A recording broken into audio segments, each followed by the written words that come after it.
저는 그 올 때마다 일만 보여가지고 왔더니 옆에 공간이 하나가 새가 나왔어요. 그래서 보증금은 크로스로드에서 댈 테니까 월세는 재정장로님 오셨으니까 이번 정책당에서 해서 뭐 큰 건 아니니까 이렇게 해주세요. 아주 고개 끄덕이셨어요.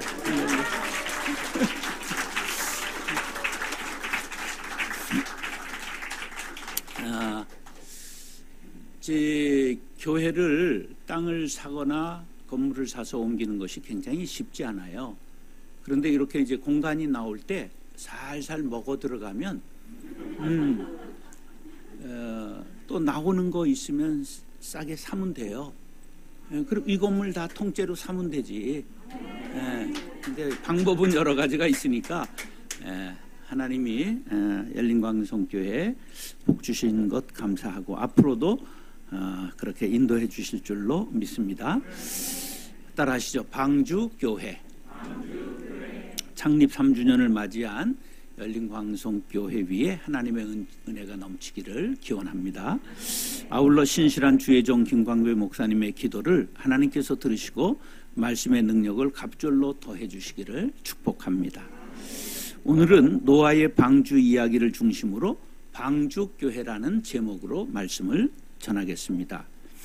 예수님께서 예루살렘을 떠나지 말고 아버지께서 약속하신 성령을 받으리라 그렇게 이제 약속하시니까 그 말씀을 승천 후에 믿고 마가다락방에서 열흘간 간절하게 기도하던 120명의 문도들에게 성령이 불같이 바람같이 임함으로 이 땅에 처음 교회가 시작되었습니다. 교회의 시작은 이때 처음 됐지만 성경에 교회 이전에 교회의 모습이 여러 가지로 나타납니다. 그것을 교회의 원형 그렇게 말합니다. 원형이라는 말은 본디의 모양이라 그런 뜻이에요. 자, 방주교회가 성경에 나타난 최초의 원형이에요. 그 다음에 광야교회, 스데반 집사님이 순교하기 전에 마지막 설교를 하고 이제 순교를 하게 되잖아요. 그때 설교 중에 광야교회라는 말을 처음으로 사용합니다. 이스라엘이 40년간 광야를 헤맸는데 그 알고 보니까 광야가 지금 우리의 교회를 뜻하는 거예요. 자, 보세요. 그들이 무슨 강을 건너냐면 홍해를 건넜거든요. 그래서 이제 홍해를 건너기 전에 어디 살았어요? 애굽은 죄악 세상을 뜻해요.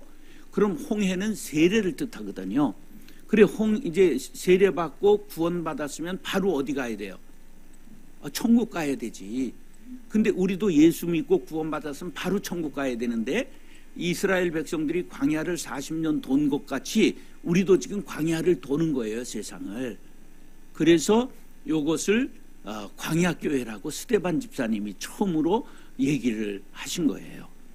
그 다음에 이제 이동식 성전인 성막교회가 출현하지요. 40년간 성막을 만들어 가지고 성막에서 하나님께 제사를 드린 거예요. 그 다음에 이것이 이제 이스라엘 왕국이 세워지면서 고정식 성전인 성전이 생겼는데 성전은 3번 있었어요. 처음에는 솔로몬이 세웠고 두 번째는 포로에서 돌아올 때 수룹바벨이 세웠고 그 다음에 예수님이 태어났을 때 학살령을 내렸던 헤롯이 이스라엘의 정통 이스라엘인이 아니고 에돔 족속이었어요. 그래서 정통성이 없는 사람이기 때문에 정통성을 인정받으려고 성전을 3번째 지었어요. 그것이 바로 예수님 당시에 있었던 헤롯 성전입니다. 46년간이나 지었어요. 자, 그 다음에 이제 헤롯 성전이 로마군에 의해서 AD 70년에 티투스 장군에 의해서 완전히 폐허가 되고 예루살렘 성까지도 서쪽에 벽 한 퉁만 남기고 다 무너뜨려요. 그래서 이제 그 지금 통곡의 벽이라고 하는 벽이 남아 있는 거예요. 거기 가서 통곡하면서 기도문을 끼워놓으면서 돌에다 머리를 찌면서 기도하는 거죠. 자, 그렇게 되니까 이 흩어진 이스라엘 사람들이 어디 가든지 10명만 모이면, 성인 10명만 모이면 뭘 만드느냐? 회당을 만들어요. 어느 나라에든지 유대인들끼리 만드는 것이 회당이에요. 근데 예수님 때도 벌써 마을에 회당들이 생기기 시작한 거죠. 그래서 그것이 시나고게 그렇게 말을 합니다. 성전이 파괴된 이후에 어디서든지 시나고게에 모여서 그들이 기도해요. 이게 다 교회의 원형들이에요. 자, 오늘 교회 최초 원형인 방주교회에 대해서 말씀을 드리는데, 이 방주의 주자는 한자로 배주자입니다. 그런데 방주는 네모난 배라는 뜻이에요. 그 주자는 배주자인데 배선자도 있어요. 근데 배선자를 한번 볼까요? 배주자 플러스 8팔자와 입구자가 있어요. 노아의 몇 식구가 노아의 방주에 들어갔어요? 8명이 들어갔기 때문에 바로 배선자는 바로 이렇게 해서 만들어진 글이다, 이것을 주장하는 학자들이 있어요. 우연일까요? 아니에요. 이게 바로 거기에서 연원이 나왔다, 이렇게 볼 수 있는 거죠. 배 종류를 한번 생각해 보셨어요? 배 종류는 여객선이 있죠. 크루즈 여행들 가죠. 유람선.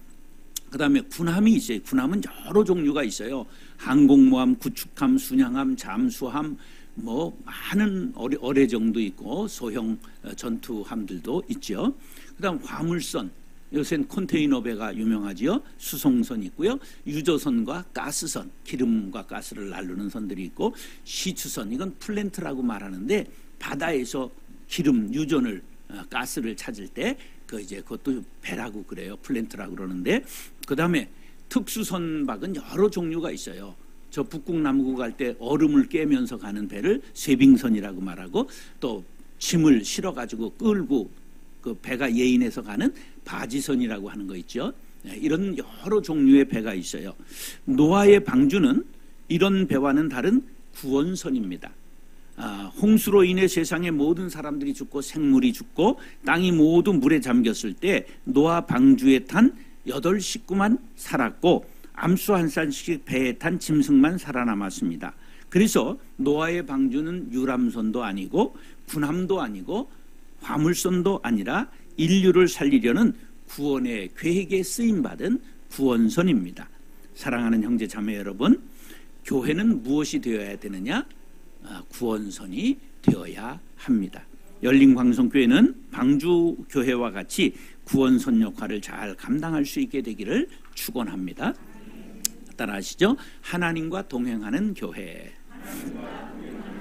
자, 이것이 노아의 족본이라. 시작. 노아는 의인이요 당대의 완전한 자라. 그는 하나님과 동행하였으며. 누구와 동행했다고요? 하나님과 동행했다. 세 아들을 낳았으니 셈과 함과 야벳이라. 시작. 그때에 온 땅이 하나님 앞에 부패하여 포악함이 땅에 가득한지라. 하나님이 보신즉 땅이 부패하였으니 이는 땅에서 모든 혈육 있는 자의 행위가 부패함이었더라. 예, 부패에 가서 음식을 여러 가지를 먹고 나면 아침이 되면 입이 쓰지요.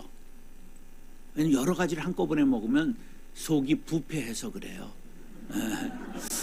부패라는 말이 그렇게 부패했다 그런 뜻이에요. 절대 그 좋은 게 아닙니다.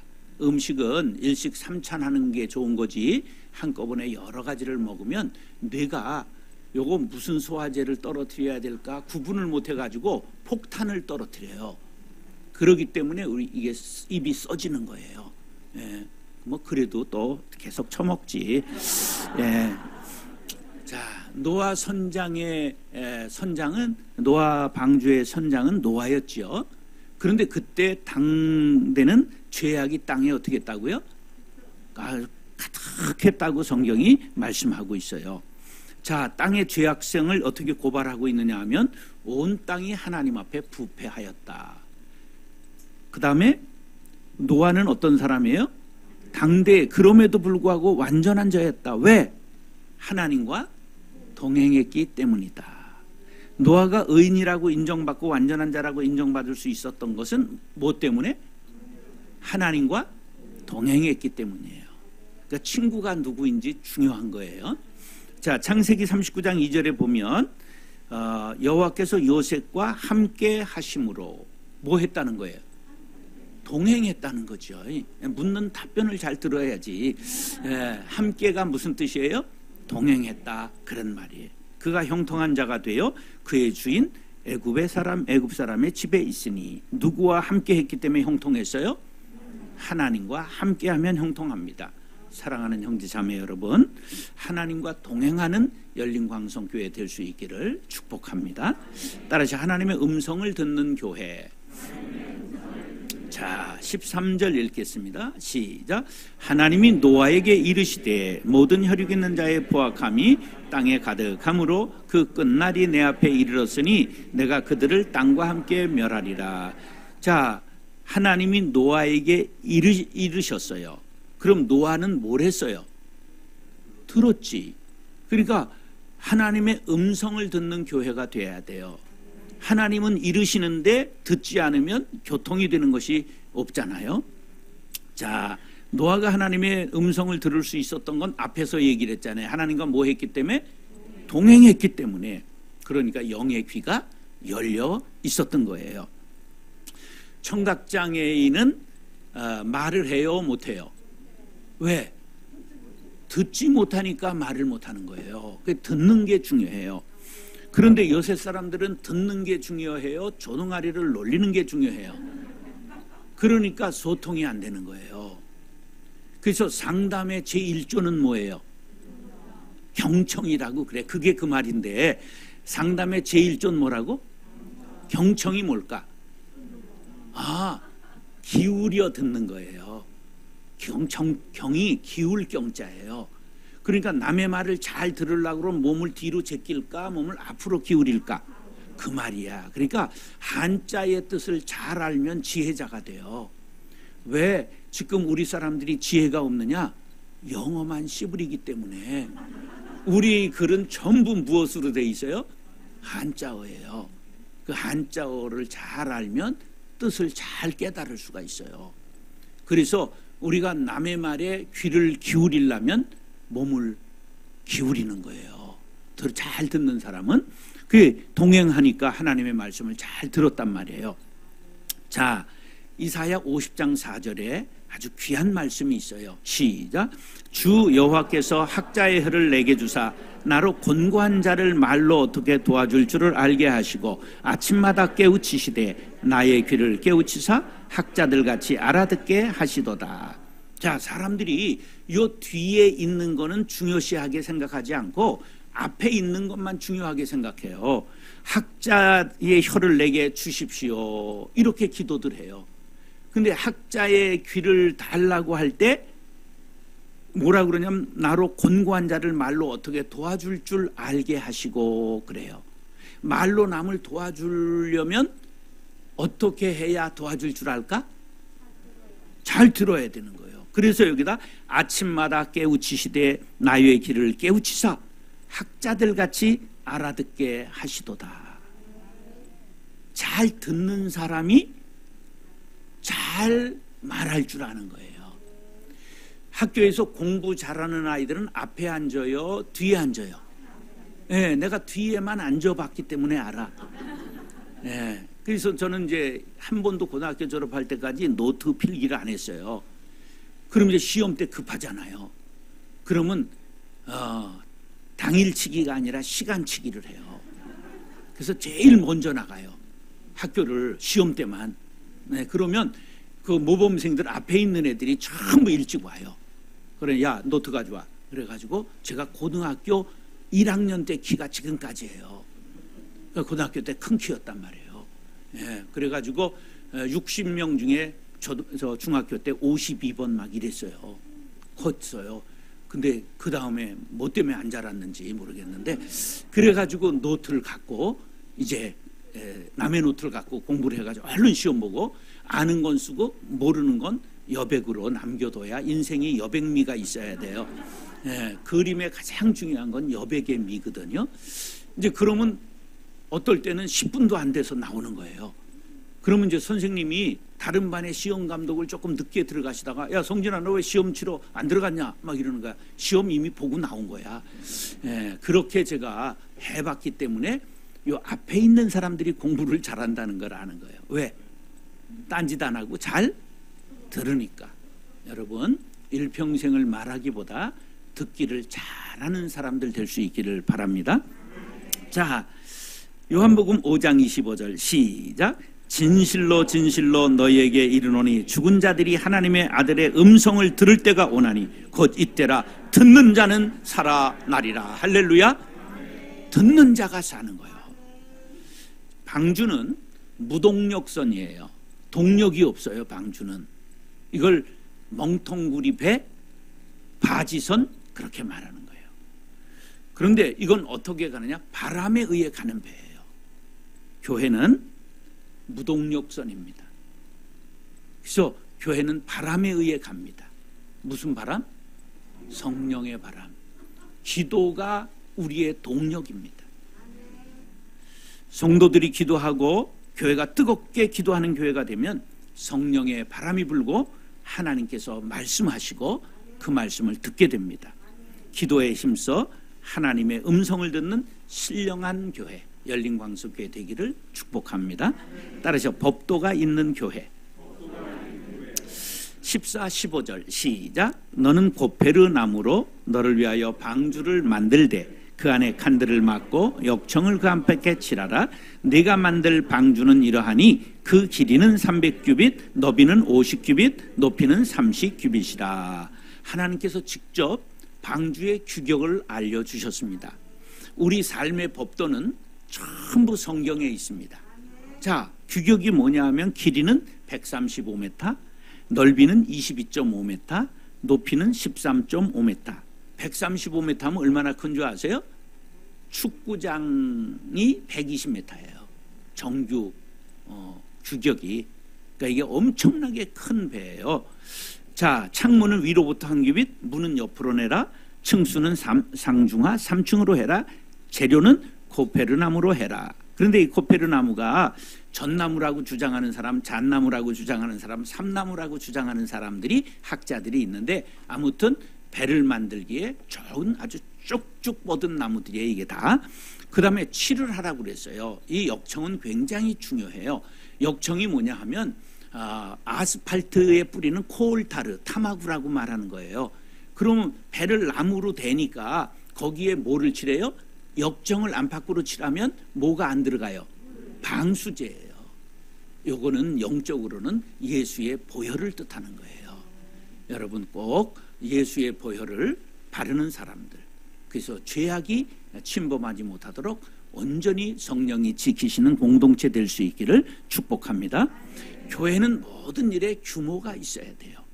그리고 법도가 있어야 됩니다. 일을 할 땐 질서가 있어야 돼요. 교회는 성령 충만해야 되는데 우리는 무당의 후손들이에요. 우리의 원래의 종교가 뭐예요? 지금 가르쳐 줬잖아.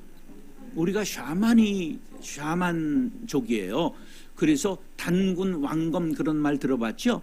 단군은 박달나무 아래에 있는 무당을 뜻하고 왕검은 왕을 뜻해요.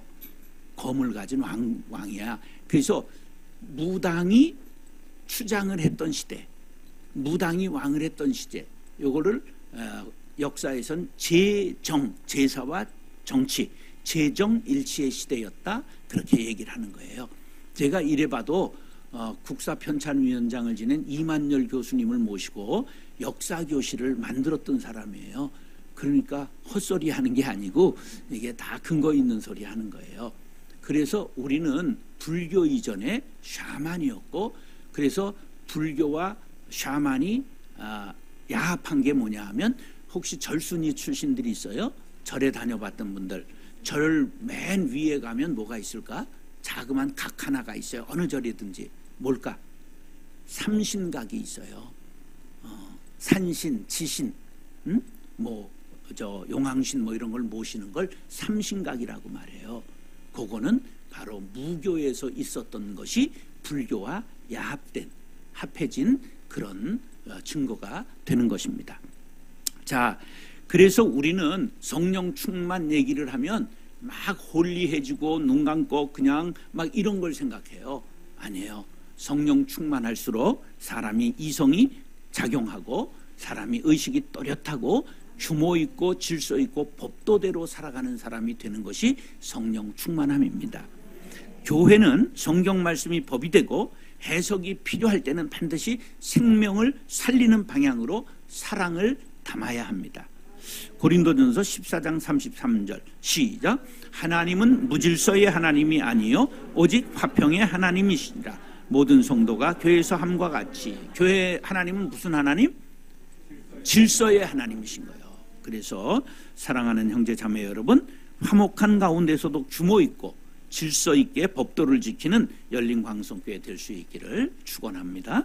따라서 언약을 지키는 교회. 성경은 언약의 책이에요. 성경은 31,173개의 절이 있는데 학자들은 뭐라고 말하냐면 성경에는 35,000가지의 약속이 있대요. 난 하나하나 다 세보진 않았어. 근데 오히려 한 절에 어떤 곳은 2가지 약속도 들어있다는 거예요. 이것이 성경이에요. 그래서 성경은 약속의 책이에요. 그걸 뭐라고 말하냐? 언약이라고 말하는 거예요.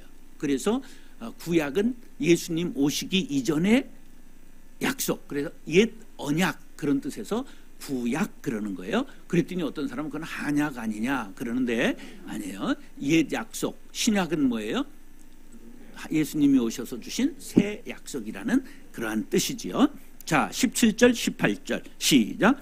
내가 홍수를 땅에 일으켜 무릇 생명의 기운이 있는 모든 육체를 천하에서 멸절하니니 땅에 있는 것들이 다 죽으리라. 그러나 너와는 내가 내 언약을 세우리니 너는 네 아들들과 네 아내와 네 며느리들과 함께 그 방주로 들어가고.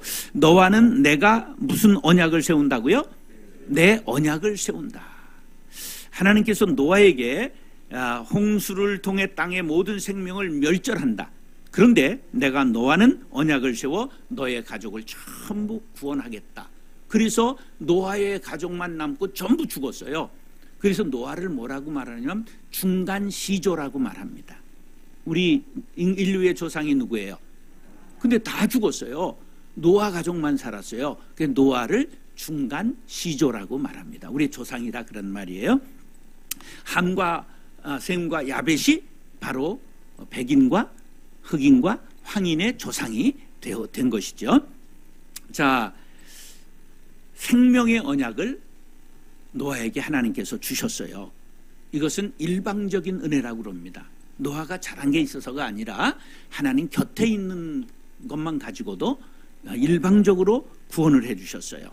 교회는 어떤 사람이 모인 것이냐? 일방적인 하나님의 구원의 은혜를 받은 사람들이 모인 곳입니다. 그러므로 구원의 은혜에 감사하며 이 언약을 나만 갖는 것이 아니라 음식점 가서 맛집을 갔다 오면 남을 데리고 가는 것처럼 우리가 복음을 전해야 하는 것입니다. 이 구원의 방주에 올라타라. 그러면 생명을 구한다 하고 외쳐야 하는 것입니다. 3년 됐는데 여러분들은 복받은 사람들이에요. 왜냐하면 좋은 말씀을 3년간 들었다는 건 굉장히 복받은 거예요. 교회 크기와 상관없이 김광배 목사님은 설교를 잘 하시는 분이에요. 제가 모시고 있었던 부목사님들 한 100명은 있었겠죠. 그 중에 설교를 제일 잘하는 사람이 누구였다? 김광배 목사님이었어요. 고문 중에, 예수 믿는 사람 중에 최고의 고문은 뭐냐 하면 들리지 않는 설교를 들어주는 거예요. 그 3년 하면 뒤져요. 영원히 죽지, 영원히. 근데 여러분들 아멘만 하지 말고 감사원금 하길 바라요. 자, 창세기 17장 9절 시작. 하나님이 또 아브라함에게 이르시되 그런즉 너는 내 언약을 지키고 내 후손도 대대로 지키라. 하나님이 우리들에게 언약을 주셨어요. 우리도 받은 언약을 지켜야 되고 후손들에게도 언약을 지키라고 그것을 당부해야 됩니다. 그 언약의 가장 기본적인 것은 첫째는 주일 성수, 두 번째는 11조, 세 번째는 거룩한 생활이에요. 그 다른 건 뭐 복잡하게 생각할 것 없어요. 첫 번째는 뭘 해야 된다? 주일 성수. 두 번째 11조. 이건 뭐 왜 11조가 중요하냐면 모든 것의 주인은 하나님이십니다. 이걸 인정하는 세금이 11조예요. 11조를 내면 10의 10을 다 드린 거예요. 그것을 하나님이 다 받으신 거예요. 그렇기 때문에 우리가 복을 받아요. 그다음 세 번째는 무슨 생활? 거룩한 생활하는 거. 이게 하나님이 우리들에게 요구하시는 언약이에요. 사랑하는 형제 자매 여러분, 생명의 언약을 받은 자녀답게 그 언약을 전하고 지킴으로 노아와 같이 복을 받게 되기를 축복합니다.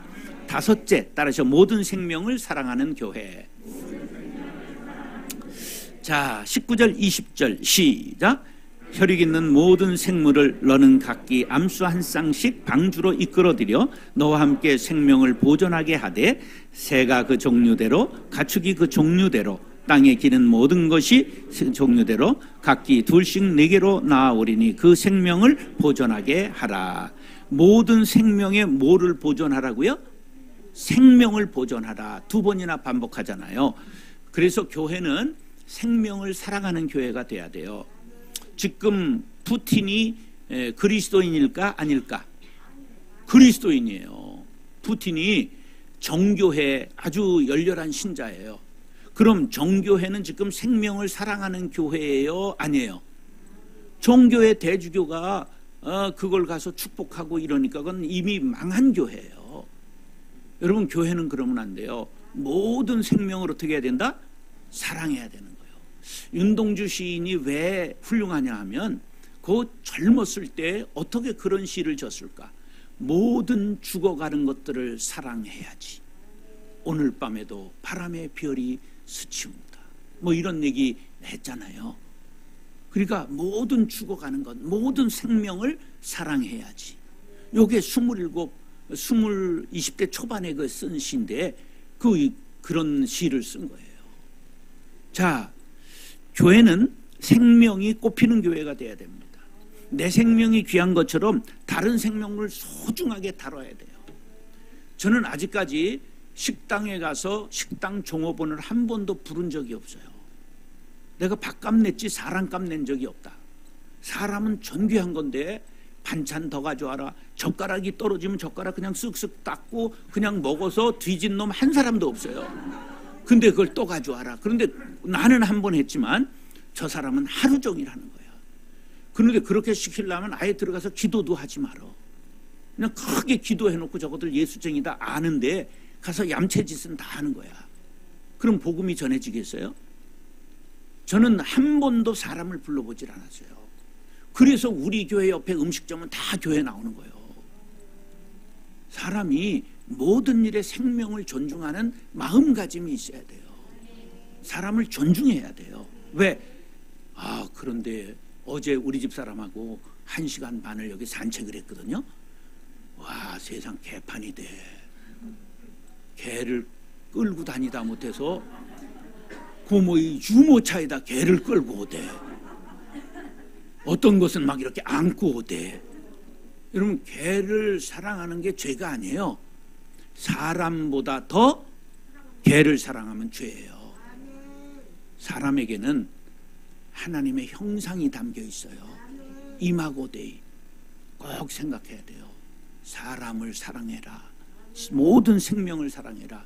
죽어가는 모든 생명을 사랑해라. 그래서 꽃들을 사랑하고 나무를 함부로 꺾으면 안 되는 거예요. 이것을 사상으로 펼친 사람이 슈바이처예요. 이것을 그가 이제 우리가 의사로만 알지만 대단한 사람이에요. 철학 박사, 신학 박사, 의학 박사의 오르간 명연주자입니다. 그러니까 적어도 박사 학위가 정식 세계 음악 박사 학위는 받지는 않았으나 4개 있는 사람이에요. 음악 연주회를 하는 사람. 그런데 그가 아프리카에 가서 주창한 것이 생명 외경 사상입니다. 그 내용은 철학적으로 여러 가지 설명할 수 있지만 쉽게 이야기하면 이런 거예요. 사람뿐 아니라 동물과 작은 생물까지도 살아있는 모든 생명체를 사랑하자. 어미일은 동물 치료를 했고요. 인간을 위해 동물을 희생시키는 일이 진짜 필요한 일인지 고민해야 된다. 동물들이 겪는 고통을 최대한 줄여주어야 한다. 이걸 처음으로 정식으로 주창한 사람이 슈바이처 박사예요. 훌륭한 사람이죠. 이걸 생명 외경 사상이라고 말해요. 사랑하는 형제 자매 여러분, 모든 생명을 사랑하고 그들의 영혼까지 사랑해서 구원하기 위해 힘쓰는 열린 광성교회가 되기를 축원합니다. 따라서 양식을 공급하는 교회. 21절입니다. 시작. 너는 먹을 모든 양식을 네게로 가져다가 저축하라. 이것이 너와 그들의 먹을 것이 되리라. 예, 우리는 기독교의 이 경제관이, 기독교의 재물관이 지금 1세기 문명의 토대가 된 것을 알아야 돼요. 그래서 이제 웨슬리가 이런 말했죠. 할 수 있는 것 돈을 많이 벌어라. 할 수 있는 것 많이 저축해라. 할 수 있는 것 많이 도와라. 이게 청교도 정신인 거예요. 그런데 요새 사람들이 돈을 모으는데 돕기 위해서 모아요? 자기만 먹기 위해서 모아요? 네, 이거는 돈을 아무리 가져도 거지라고 말하는 거야. 영적 거지예요. 항상 선한 일에 부자가 되어야 되는 거죠. 자, 수많은 생명을 방주에 싣고 이제 노아의 방주 교회가 출범했습니다. 그런데 하나님께서 수많은 생명을 먹을 양식을 가져다가 저축하라고 명령하셨어요. 그러면서 하신 말씀이 이것이 너와 그들의 먹이가 되리라. 나는 너무 교회를 다니면서 가슴이 아파요. 제가 지난 주일날 포항 8개 교회가 연합해서 부흥회 했는데 월화수 부흥회를 했어요. 왜 8교회가 연합해서 부흥회를 하느냐 하면 작은 교회들이기 때문에 혼자 할 수가 없는 거예요. 그래서 하는데 가만히 얘기하는 걸 밥 먹으면서 들어봤더니 자기들끼리 넌 요새 얼마 받냐? 그랬더니 적게 받는 사람들은 월급을 150 받아요, 목사님들이. 그리고 많이 받는 사람은 250 받더라고요. 교인은 한 30명에서 150명 사이에 있는 8교회가 연합해서 이제 내가 1월에 가서 재직 세미나를 해주고 목사님 사모님들 전부 식사 대접을 하고 그러고 왔더니 또 와달라는 거예요. 그래 갔더니 연합 집회를 하니까 제법 많이 모여요. 한 300씩도 모이고 그래요. 그래가지고 이제 헌금이 나오고 하니까 나를 이제 끝나고 마지막 시간 전에 설교 들어가기 전에 이렇게 사례를 봉투를 주더라고. 두툼하더라고. 근데 내가 양심상 그거를 받을 수가 없더라고. 왜? 목사님들이 사례를 150만 원 받고 뭐 160만 원 받고 200 받고 많이 받는 사람이 250 받는 거야. 그래서 그것을 이제 이거 가을에 소풍들 가든지 여행 가세요. 목사님하고 사모님들. 그리고 이제 드리고 그렇게 왔어요. 그래서 가만히 꼽아 보니까 목사님들 중에 300만 원 월급 받는 사람이 전국에서 30%가 안 돼요. 예. 여러분들 교회가 크다고 많이 먹는 건 죄예요. 우리가 왜 저축해야 된다고요? 너와 그들의 먹을 것을 주기 위해 저축하는 거예요. 자기만 먹고 사는 건 거지야. 그건 나쁜 놈이야. 근데 교회가 그 정신을 못 차리는 거예요. 교인을 자기들만 많이 모으고 있는 거 그거 죄입니다. 내가 죄를 속죄하는 마음으로 일찍 끝낸 거예요. 예. 흩어도 안 가니까 내가 너무 인물이 좋으니까 계속 와가지고 그 인물을 바꿀 수도 없고 수술해야지. 예. 근데 우리가 그런 거를 깨달아야 돼요. 어디 성경에 교인을 많이 모아라 그런 게 어디 있어요? 복음을 땅끝까지 전하라고 그랬지. 때를 얻든지 못 얻든지 복음 전하라고 그랬지. 언제 교회 크게 지으라고 그랬어요. 예. 그러니까 사명을 행하는 게 중요한 거지 쌓는 건 바벨탑이에요. 하나님 그걸 흩어버리기를 원하십니다. 여러분 교회가 크는 것 죄까지는 아니지만 나눌 줄 아는 교회가 되어야 진정한 교회가 된다는 사실을 꼭 기억하시기 바랍니다. 그래서 교회는 언제나 싱싱한 꼴이 풍성해야 돼요. 내가 늘 감사하는 건 우리 김광배 목사님이 설교의 은사를 받았어요. 그래서 늘 싱싱한 꼴을 여러분들에게 먹이게 되는 걸 안 봐도 알아요. 그래서 여러분들은 복받은 교회다. 그런데 인간들은 큰 교회를 보면 괜히 위축되고 나는 작은 사람이 아니에요. 말씀을 잘 먹고 듣고 전하는 사람이 부자입니다. 여러분 그런 영적인 신령한 은혜를 깨닫게 되기를 바랍니다. 생명의 꽃을 피우고 열매를 맺어 양식이 풍성한 교회, 수많은 사람들이 사모하고 달려나오는 열린광성교회 될 수 있기를 간절히 바랍니다. 생명의 양식을 하늘의 만나를 마음이 빈 자에게 내리어 주소서.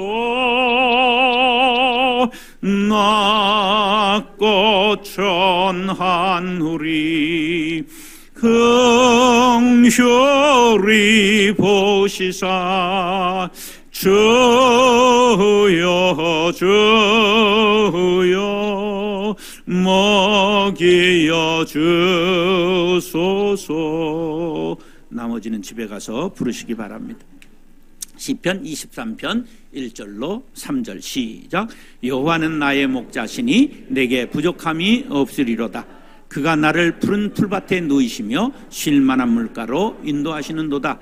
내 영혼을 소생시키시고 자기 이름을 위하여 의의 길로 인도하시는도다. 열린광성교회 김광배 목사님과 성도 모두가 생명의 양식을 풍족히 먹고 풍성한 은혜를 전하는 푸른 초장 쉴 만한 물가와 같은 교회 될 수 있기를 축복합니다. 따라서 하나님의 뜻에 순종하는 교회. 22절 시작. 노아가 그와 같이 하여 하나님이 자기에게 명하신 대로 다 준행하였더라. 네, 준행이라는 말은 순종했는데 기준에 맞게 순종했다, 그런 거예요. 준행은 기준. 그래서 노아가 하나님의 명령을 들었을 때 이해되지 않았던 것이 많았을 거예요. 생각해봐요. 배를 어디에서 만들려고 그랬어요? 산에서. 조선소를 산 위 한라산 꼭대기에 만들라는 거예요. 이게 말이 안 되잖아요. 아라랏산이 1500m 되는 산이고 막 높은 산이에요. 그 산지가 지금 조지아주 이런 데 있는 거, 조지아라는 동부의 나라 있죠? 그쪽에 있는 산이에요. 그런데 이해가 되지 않았을 거예요. 그래도 배를 산 위에서 만들어요. 사람들이 얼마나 조롱했을까요? 그 다음에 얼마나 크게 만들었는지, 몇 년간 만들었는지는 아세요? 120년간 만들었어요. 정신병자라는 소리를 들었을 거예요. 그러나 묵묵히 만들었어요. 혹시 우공이산이라는 사자성을 들으셨어요? 어리석은 노인이라는 뜻이에요. 우공이. 그래서 어리석은 영감이 산을 옮겼다, 이런 고사성어인데요. 나이가 90세 된 우공이 결단을 했어요. 왜냐하면 자기 동네에 앞에도 산, 뒤에도 산이 있어서 얼마나 외지에 나가는데 힘이 든지 저 두 산을 옮겨야 되겠다. 그래가지고 삽과 곡괭이, 망태기를 가지고 얘들아 다 나와라, 손자까지 데리고 90세 된 노인이 산을 옮기기 시작했어요. 어디 갖다 버렸느냐? 저 서해 바다에 갖다 버리는 거예요. 그래서 서해 바다가 낮아졌다는 전설이 있어요. 그러니까 사람들이 뭐라고 그랬겠어요. 삼태기를 들고 리어카가 없던 시대예요. 그거를 한 몇 사 퍼가지고 바다에 갖다 버리는 거예요. 또 돌아와서 몇 달 돌아와 또 퍼는 거예요. 그러니까 사람들은 조롱했지만 옥황상제가 보니까 야, 쟤 보통이 아니구나. 그 정성에 감탄해서 그 두 산을 옮겨주었다. 전설 따라 삼천리. 그게 우공이산이라는 바로 열자라는 책 탕문편에 나오는 그러한 이야기예요. 열린광성교회는 하나님의 뜻이 그러하시다 하면 힘들어도 순종하고 이해되지 않아도 순종하고 어려워도 순종하는 교회가 될 수 있기를 간절히 바랍니다. 교회는 광야교회라고 그랬잖아요. 이 세상에 있는 교회는.